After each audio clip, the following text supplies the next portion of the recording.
بسم الله وعلى بركة الله. أيها الأحبة الكرام، أيها المتابعون في كل مكان، العراق بجلال حسن في حراسة المرمى، مصطفى ناظم، حسين جبار، أمجد عطوان، ضرغام إسماعيل، إبراهيم بايش، حسين علي، أيمن حسين، حسين عمار، أمين العماري.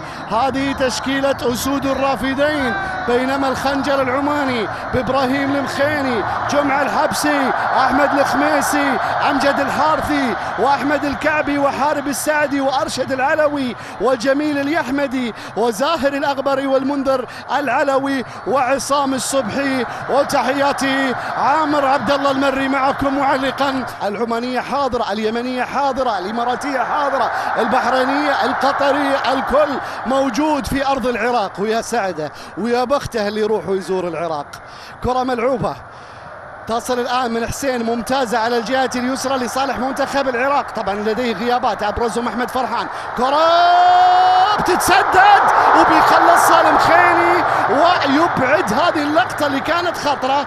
ومباراة الافتتاح كانت بين البحرين وقطر، وأول فوز في تاريخ دورات الخليج بحريني، وأول هدف في تاريخ دورات الخليج بحريني عن طريق أحمد سالمين. يا ساتر على التصادم في اللقطة الماضية. الكعبي سلامات سلامات سلامات.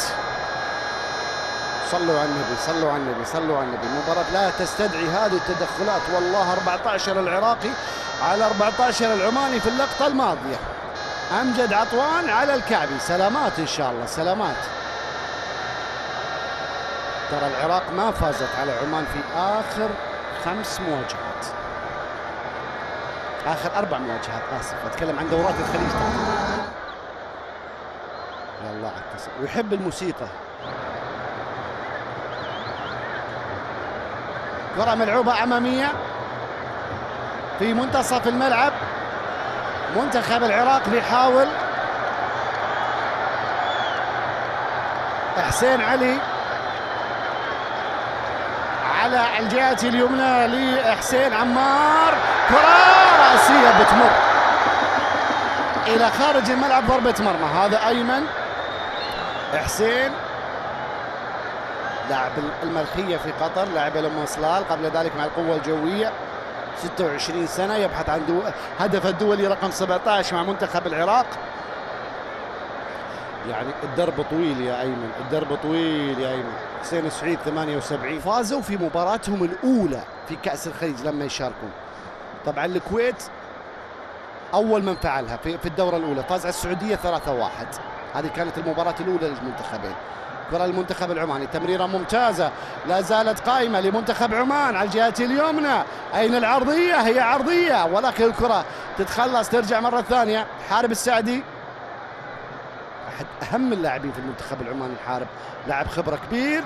كرة خلف المدافعين، ولكن التباطؤ رجعت وتسديدة إلى خارج الملعب، ضربة مرمى، ضربة مرمى. أرشد العلوي في اللقطة الماضية حاول عمل الإسناد، لكن هنا عصام الصبحي كانت هذه على الطاير. هذه كرات عماد الحوسني ما يخليها تاخذ ضربة ثانية أبدا على الأرض. نفس اللقطة كان له هدف شهير في مرمى المنتخب القطري في خليجي 17. كلش ما في أهداف. ترجع الكرة في منتصف الملعب، تحضير للمنتخب العماني.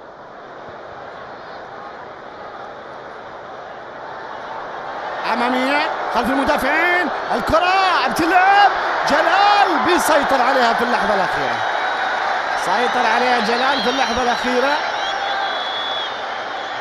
هذه الكرة اللي كانت خلف المدافعين، تصرف خاطئ من مدافع المنتخب العراقي علي فايز، مدافع نادي القادسية في الكويت في اللقطة الماضية. حاول أن يلعبها اللاعب بعد لحظات. شوف هذه الكرة،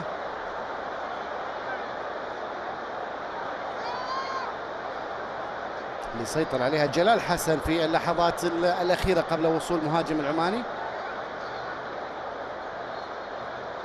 هنا الصافرة من قبل السيد ستيفان كوفاكس تعلن نهاية أحداث شوط المباراة الأول بين منتخبي العراق وعمان. الأرقام والمعطيات السابقة تؤكد ما ذكرناه، فما زالت العقدة للمستضيف مستمرة، وكذلك العقدة للضيف منتخب عمان في آخر 6 دورات في المباريات الافتتاحية، ويبدو أن المباراة تسير نحو التعادل في شوط المباراة الأول بشكل واضح جدا، ولكن الشوط الثاني ما يدرك. هنا تأتي متعة كرة القدم وإثارتها. شكرا لكم. عمرو عبد الله يحييكم. الملتقى من البصرة جنوب العراق. حفظ الله العراق وأهلها، وشكرا على استضافتهم الجميلة. الكلمة الآن للزميل حامد الحارثي وضيوفه الكرام وحديث عن شوط المباراة الأول. سيبدأ الآن ويبدو في تبديلات لصالح المنتخب العراقي. يبدو أن حسين عمار ترك أرضية الملعب وإشراك علي فاضل. منتخب الناشئين اليمني مميز، قدم مستويات طيبة، حماس لاعبين. أيضا المنتخب الرديف المنتخب السعودي، كلها أسماء تريد أن تظهر لمدرب المنتخب الأول إمكانياتها، ما تدري. حسين علي، ضرغام، بايش. شوف هذا الثلاثي المميز لمنتخب العراق. يا سلام يا سلام، احلى هجمه. جبار، بايش امام المرمى، الكره لا زالت ولكن ابعدت. احلى تناغم عراقي في اللقطه الماضيه، احلى تيكي تاكا حدثت في اللقطه الماضيه لما شفنا حسين قرب على بايش، كره ملعوبه.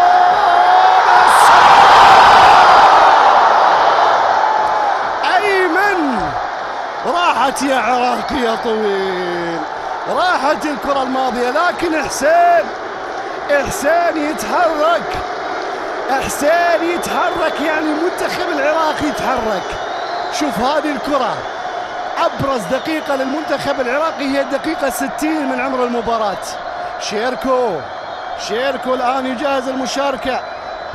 شيركو راح يشارك، شيركو كريم. إذا لا حسين علي ترك أرضية الملعب مع رياح باردة، مع أمطار في الأيام الماضية. 12 درجة الحرارة حاليا في البصرة، هواية برد.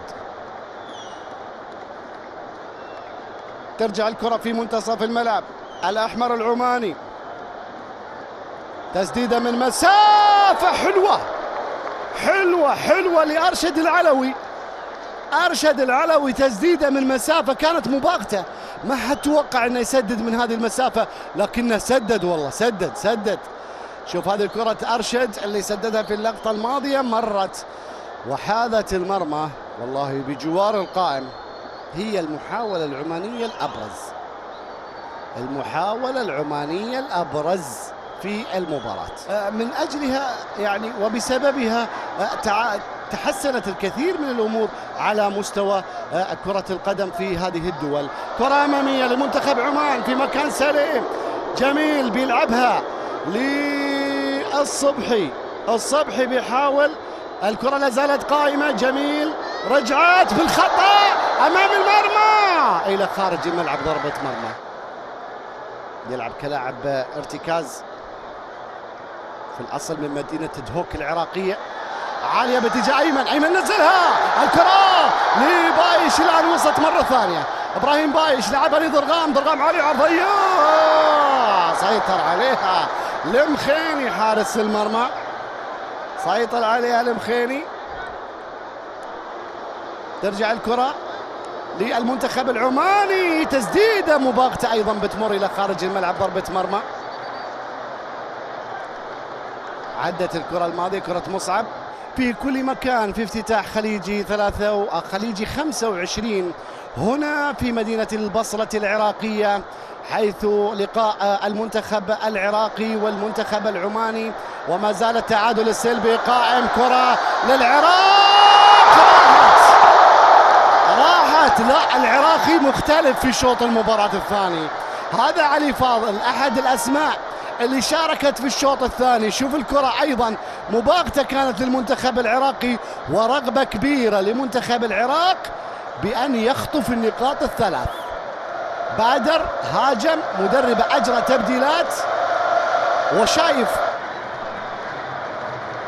ضربة حرة مباشرة، يمكن فيها ويمكن ما فيها. ضربة حرة مباشرة لصالح المنتخب العراقي. تخيل بس علي فايز واخر هدف كما ذكرت سجلها في مرمى الكويت في المباراة الودية. وهذا خيسوس كاساس، كرة عبد اللعب، الله يا بهزة قلوب العراقيين هذه، يا الله على كرة من ضرغام ترتطم بالعارضة في غاية الخطورة، أجمل لقطة في المباراة الافتتاحية. يا محظوظ يا المخيلي، محظوظ يا المخيلي. في اللقطة الماضية كاد منتخب العراق أن يتقدم بتسديدة رائعة